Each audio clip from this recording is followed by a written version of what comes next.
kilo setengah kita jalan itu Pak, balik, tapi nggak kerasa Pak, karena yang jalan di situ bukan kita sendiri. Orang yang susah jalan juga kedorong kadang-kadang sama orang supaya jalan kan, karena sakit. Nah, maka enak Pak dibawa enjoy saja, dibawa enjoy.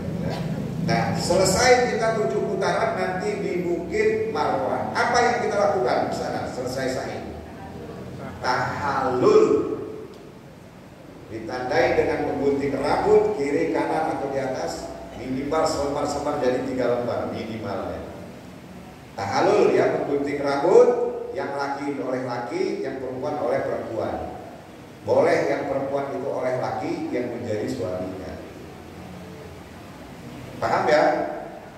Nah, selesai tahallul, selesai 4 hari itu umroh kita, baru selesai umroh ya.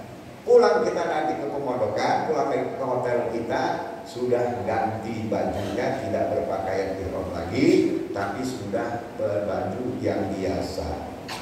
Ada yang pakai gamis silakan, ada yang pakai kemeja silakan, ada yang pakai koko silakan, ada yang pakai batik silakan ya. Pokoknya bajunya sudah bebas. Selesai umroh kita, karena kita kan tamattu ini kan, nah, menyelesaikan umroh dulu. Nah, kapan kita nanti hajinya Pak? Berapa hari kita nunggu? Tergantung kedatangan kita ya. Karena haji Bapak Ibu sekalian itu nanti akan kita laksanakan prosesnya mulai dari tanggal 8 Zulhijjah. 8 Zulhijjah semuanya harus memulai proses perjalanan hajinya itu dari tanggal 8 Zulhijjah. Bapak Ibu sekalian, masa tunggu ya ke haji itu kan ada yang mungkin 3 hari, ada yang 5 hari, bahkan ada yang 10 hari lebih ya. Tergantung datangnya kita ke sana. Kalau di awal, kalau misalnya kita datang ke sana tanggal 1 Zulhijjah dari Mekah, berarti masa tunggunya kan 7 hari gitu ya. Nah, gitu ya. Tapi yang ingin saya sampaikan Bapak sekalian, sambil menunggu masa hajinya itu datang, itu kita masing-masing harus jaga kesehatan kita. Jangan di masa tunggu misalnya kita mau ziarah di Mekah itu, tapi yang membutuhkan tenaga yang ekstra. Misalnya kita mau ke Gua Hira, ke Jabal Nur, atau ke Jabal Sur misalnya, mau naik segala macam, gak usah dulu Pak, karena ini adalah kita belum haji. Tunggu saja nanti ya, tunggu sesudah haji boleh silakan. Nah, maka waktu tunggu itu gunakan saja untuk ke Masjidil Haram, perbanyak ibadah kita, gitu ya. Nah, ke Masjidil Haram juga Bapak Ibu sekalian harus pakai strategi. Jangan tiap waktu kita datang itu ke Masjidil Haram. Zuhur misalnya kita sholat datang ke sana, sudah zuhur kita pulang lagi. Nanti asar datang ke sana. Setelah asar misalnya kita pulang lagi, maghrib ke sana lagi. Setelah maghrib nanti isya ke sana. Wah, capek Pak ya begini, capek. Maka dikumpulkan saja waktunya. Ya, dikumpulkan itu maksudnya Bapak Ibu sekalian misalnya ke Masjidil Haram asar ya, waktu sholat asar. Udah nanti pulang-pulang habis isya, gitu ya. Jadi nggak capek pulang balik. Walaupun ada bus itu turunnya di terminal, ya, di Syekh Amir atau di mana. Dan terminal itu nyambung sudah dengan lapangan halaman masjid itu. Nah, dari terminal ke halaman masjid sampai halaman masjid ke dalam masjid itu 1,5 kilo. Kita jalan, jangan berpikir halaman masjid di masjid apa ini. Jalannya juga nggak ada. Halamannya nggak ada kan, cuma parkir beda berapa mobil kan.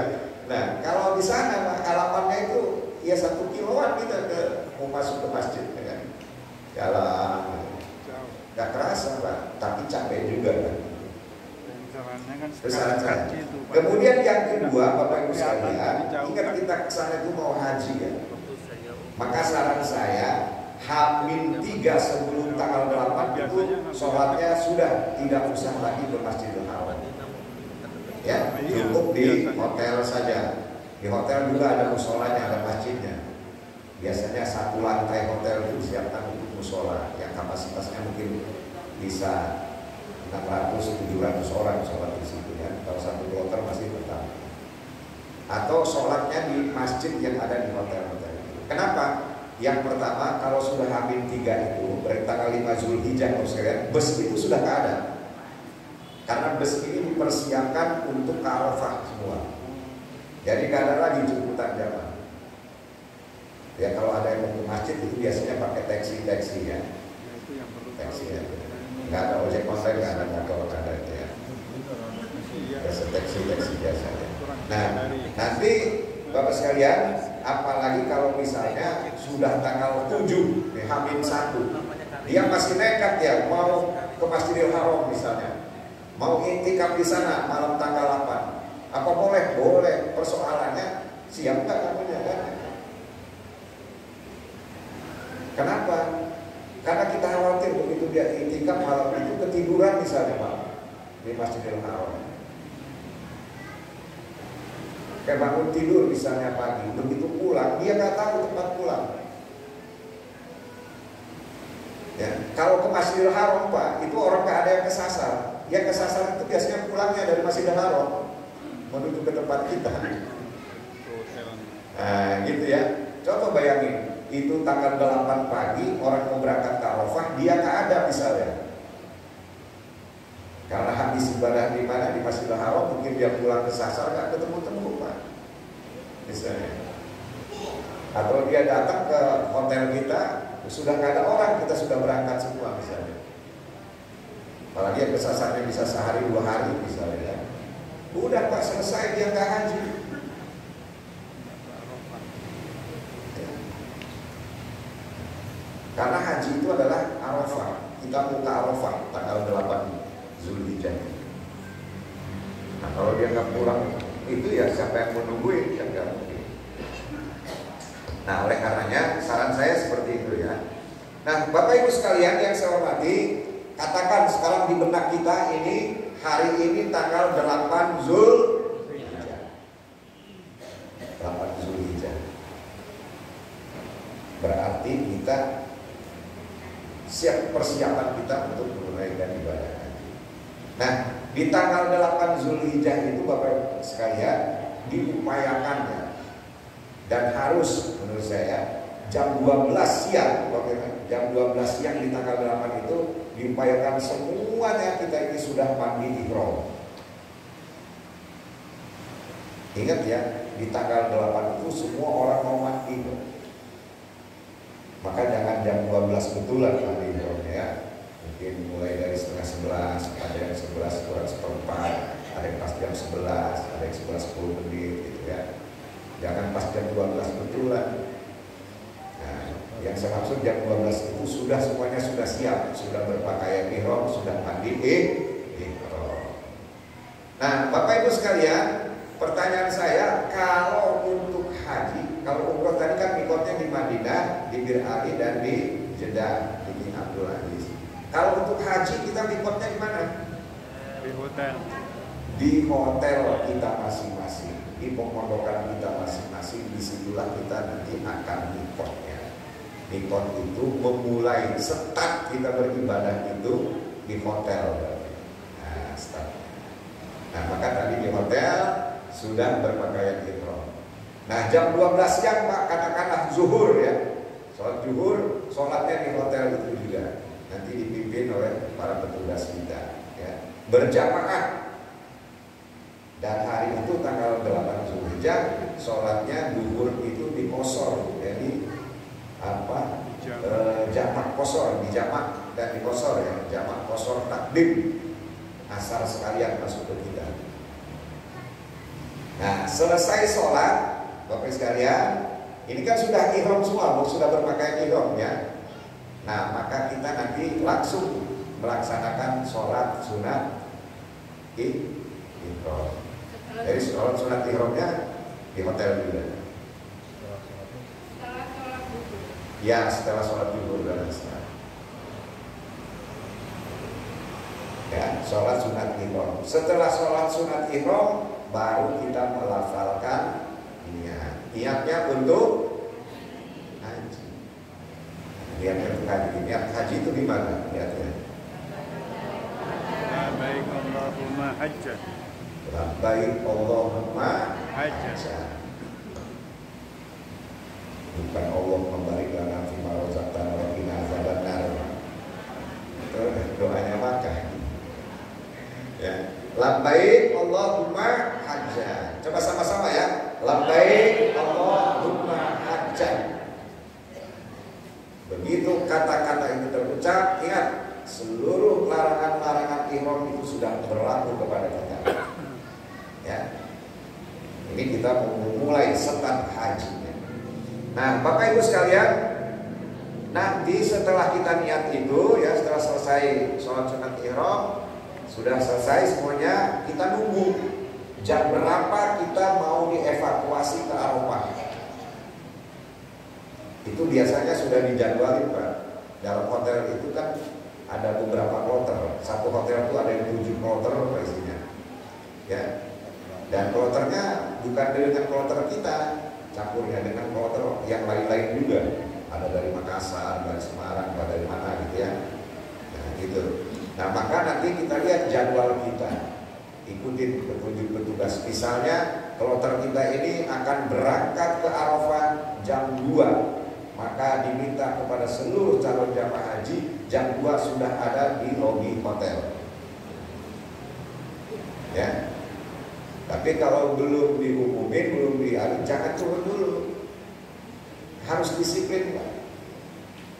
Disuruh jam 2, tahu-tahu nanti jam 1 sudah kumpul dari lobi hotel. Karena jam 1 itu boleh jadi ada kloter lain, Pak, yang mau berangkat. Gitu ya. Nah, maka kalau disuruh jam 2 betulan kita. Jangan pula jam 2 kita disuruh kumpulnya di bawah, tahu-tahu ada yang turun misalnya jam 3, jam 4. Itu gak bakalan ditungguin, Pak, yang begitu. Ditinggal. Kalau sudah waktunya berangkat. Itu haji itu seperti itu ya. Nah, maka kita juga harus punya prinsip, jangan sampai ini pokoknya masih nungguin saya gitu. Ada orang karakter seperti itu kan. Satu rombongan 45 orang. Oh, ini kurang 2, kurang 1. Oh, ternyata orangnya masih belum apa-apa dan sebagainya. Yang tidak boleh ya. Nah, Bapak Ibu sekalian,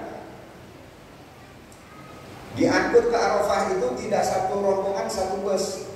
Udah campur. Ya, satu bus itu ada yang 2 rombongan, ada yang 1,5 rombongan, pokoknya masuk ke situ semua.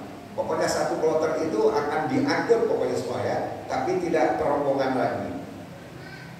Mungkin busnya untuk satu kloter itu mungkin hanya 5 atau mungkin 4 ya.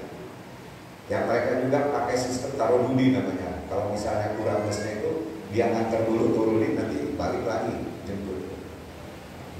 Tuh, Arafah. Karena hari itu semua, Pak, jutaan manusia itu mau ke Arafah semua. Nah, maka itu diatur waktunya jam berapa. Paham ya? Nah, masuklah kita ke bus misalnya jam 2 kita diangkat atau jam 2:30 dibawa ke Arafah. Ingat, kita sudah berpakaian ihram dan kita sudah niat untuk haji. Bapak Ibu sekalian, nanti masuk ke Arafah, di Arafah itu sudah ada tenda-tenda. Tendanya tidak permanen di Arafah itu, ya. Tendanya ada di musim haji aja. Kalau musim haji selesai, tendanya dibongkar. Nah, lain dengan yang di Mina. Kalau di Mina itu permanen. Jadi sepanjang sudah ada tenda. Kalau di Arafah enggak. Bapak Ibu sekalian, kalau umroh sekarang nih, Bapak sekalian ziarah ke Arafah, itu enggak ada tenda-tendanya. Ya, belum didirikan. Karena itu didirikan untuk musim haji. Nah, masuk kita ke tenda raksasa. Jadi satu tenda itu bisa untuk 2 rombongan, ada yang bisa untuk 3 rombongan gitu. Dan di tenda-tenda ini biasanya 2-3 hari sebelumnya sudah disurvei oleh para petugas. Jadi begitu kita datang ke Arafah itu sudah diarahkan, ini rombongan 1 masuk tenda ini, rombongan 2 tenda ini, rombongan 3. Sama, Pak, di situ juga kapasitasnya tidak sama ya. Maka banyak campur rombongan 1 dengan rombongan yang lainnya ya. Yang penting masuk, kita ambil posisi sebadan kita lah untuk tidur. Masuk seperti itu, masuk ya, ruang tenda, sudah disiapkan di sana. Nah, Bapak Ibu sekalian yang saya hormati, itu tanggal 8 Zulhijjah itu belum wukuf, ya, belum. Baru persiapan saja, gitu. Bermalam di situ di Arafah, baru persiapan saja, belum disebut dengan wukuf. Tapi walaupun belum wukuf, saya minta oleh sekalian di Arafah itu jangan banyak lagi keluar lah, ya, dari tenda gitu. Oke, pemain bapak-bapak biasanya yang merokok ya keluar dari tenda. Jangan banyak lagi keluar, tapi banyaklah di situ kita berzikir, ya, perbanyak istighfar, mohon ampun sama Allah. Karena di Arafah itu juga termasuk tempat yang mustajab. Dan di hari itu bos sekalian, itu Allah membanggakan hamba-hambanya ini kepada di hadapan para malaikat. Para malaikat lihat, ini hamba-hambaku yang datang dari jauh dalam keadaan lusuh hanya untuk beribadah kepada. Lah Allah membanggakan kita, Pak. Allah sayang, saat-saatnya sayang Allah itu sama kita di situ. Maka apapun kalau sudah disayang sama Allah, yang kita minta itu dikabulkan. Maka manfaatkan waktu di Arafah, ya, untuk banyak berdoa, berzikir dan sebagainya. Nah, bermalam Bapak Ibu sekalian di Arafah, ya. Kemudian paginya juga demikian, tanggal 9, ya. Itu belum wukuf, ya. Kalau pagi tanggal 9. Kapan waktunya wukuf? Wukuf itu waktunya tanggal 9, ya, ketika matahari tergelincir. Artinya jam 12 siang, ya, matahari itu ada zawal namanya. Itu tergelincir sekalian, itulah waktu wukuf. Kapan waktunya, sampai kapan? Sampai dengan tanggal 10 waktu subuh, waktu fajar, itulah waktu wukuf. Jadi kalau dalam waktu wukuf itu Bapak sekalian jamaah tidak ada di Arafah, berarti dia tidak sah hajinya. Itulah. Makanya orang-orang yang sakit di rumah sakit, sekalian, ya, di rumah sakit pada hari Arafah itu disafari wukuf kan, dalam keadaan sakit dan dia masih sadar, tidak dalam koma, ya, separah apapun sakitnya, nanti dimasukkan ke dalam ambulan, dia suruh wukuf dulu, dibawa untuk wukuf dulu. Mungkin di Arafahnya hanya 10 menit, hanya 15 menit gitu. Itu sudah sah wukufnya. Nanti dibawa lagi oleh ambulan ke rumah sakit. Itu buat yang sakit. Karena haji itu ya Arafah, Pak. Al-Hajju Arafah. Haji itu Arafah. Itu bedanya kan, bedanya orang yang umroh dengan orang yang haji. Umroh itu tidak wukuf di Arafah, maka dia tidak mendapatkan gelar hajinya, tidak dapat predikat haji. Itu karena dia tidak wukuf. Nah, haji itu adalah Arafah. Nah, Bapak Ibu sekalian, nanti tanggal 9 jam 12 siang itu ada